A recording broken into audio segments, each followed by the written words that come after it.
پاکستان مسلم league نواز اور جمعیت علماء اسلام پہ سمیت اپوزیشن کی 5 جماعتوں نے پاکستان کے سینٹ میں الگ بلاک بنانے کا فیصلہ کر لیا ہے۔ اس حوالے سے مسلم لیگ نواز کے سینٹ میں پارلیمانی لیڈر اعظم نذیر نے کہا ہے کہ نون لیگ سمیت 5 جماعتوں نے سینٹ میں 27 اپوزیشن سینیٹرز کا الگ بلاک بنانے پر اتفاق کیا ہے، جو مسلم لیگ نون، جمعیت علماء اسلام پہ، پشتونخوا ملی عوامی پارٹی، نیشنل پارٹی اور بلوچستان نیشنل پارٹی پر مشتمل ہوگا۔ اعظم نذیر نے مزید کہا کہ اجلاس میں پاکستان پیپلز پارٹی اور عوامی نیشنل پارٹی سے وضاحت طلب کرنے کے لیے صدر پی ڈی ایم مولانا فضل الرحمان سے رجوع کرنے کا بھی فیصلہ کیا گیا ہے۔ کورونا وائرس کی نئی قسم کے بڑھتے ہوئے کیسز کے تناظر میں برطانیہ نے 9 اپریل سے پاکستان سمیت 4 ممالک کو پابندیوں سے متعلق ریڈ لسٹ میں شامل کر لیا ہے۔ برطانوی ہائی کمشنر کرسٹن ٹرنر نے سماجی رابطے کی ویب سائٹ ٹویٹر پر بتایا ہے کہ 9 اپریل سے برطانیہ میں شروع ہونے والی سفری پابندیوں میں پاکستان بھی شامل ہوگا۔ کرسٹن ٹرنر کے مطابق برطانوی حکومت نے کورونا وائرس کیسز پر نظر ثانی کے بعد سرحدی حدود میں داخلے کے حوالے سے یہ فیصلہ کیا ہے، جبکہ پاکستان کو برطانیہ کی سفری پابندیوں کی ریڈ لسٹ میں شامل کیا گیا ہے۔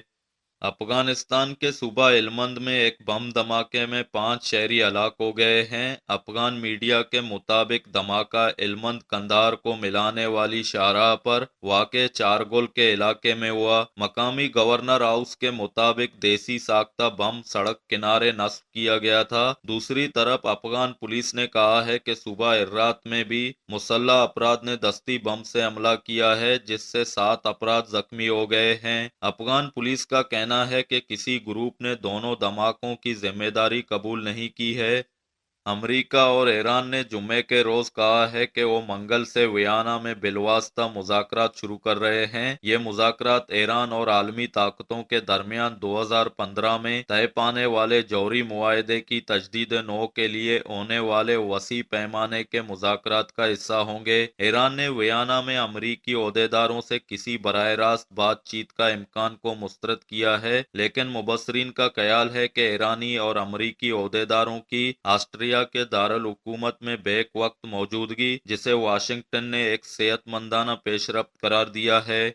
تائیوان میں ایک مسافر ٹرین پٹڑی سے اتر کر خوفناک حادثے کا شکار ہوئی ہے، جس کے نتیجے میں 48 افراد ہلاک اور 67 زخمی ہو گئے ہیں۔ خبر ایجنسی رائٹرز کے مطابق ٹرین میں 500 افراد سوار تھے، جو ٹنل کے اندر پٹڑی سے اتر گئی۔ سوشل میڈیا میں جائے حادثے کی تصاویر اور ویڈیوز میں ٹنل کے اندر پھنسے ہوئے مسافروں کو دیکھا جا سکتا ہے۔ اطلاعات کے مطابق تمام مسافروں کو نکال لیا گیا ہے۔ بچوں کے حقوق کی عالمی تنظیم سیو دی چلڈرن نے کہا ہے کہ میانمار کی فوج نے منتخب حکومت پر قبضے کے بعد کشیدگی کے دوران مبینہ طور پر 40 سے زائد بچوں کو بھی ہلاک کر دیا ہے۔ بی بی سی کی ایک رپورٹ کے مطابق تنظیم کا کہنا تھا کہ میانمار کی صورتحال دگرگوں ہے، جہاں 6 سالہ بچے بھی فوج کی فائرنگ کے زد میں آ چکا ہے۔ دوسری طرف مقامی تنظیموں نے کہا ہے کہ میانمار میں اب تک ہلاکتوں کی مجموعی تعداد 536 سے زائد ہو چکی ہے۔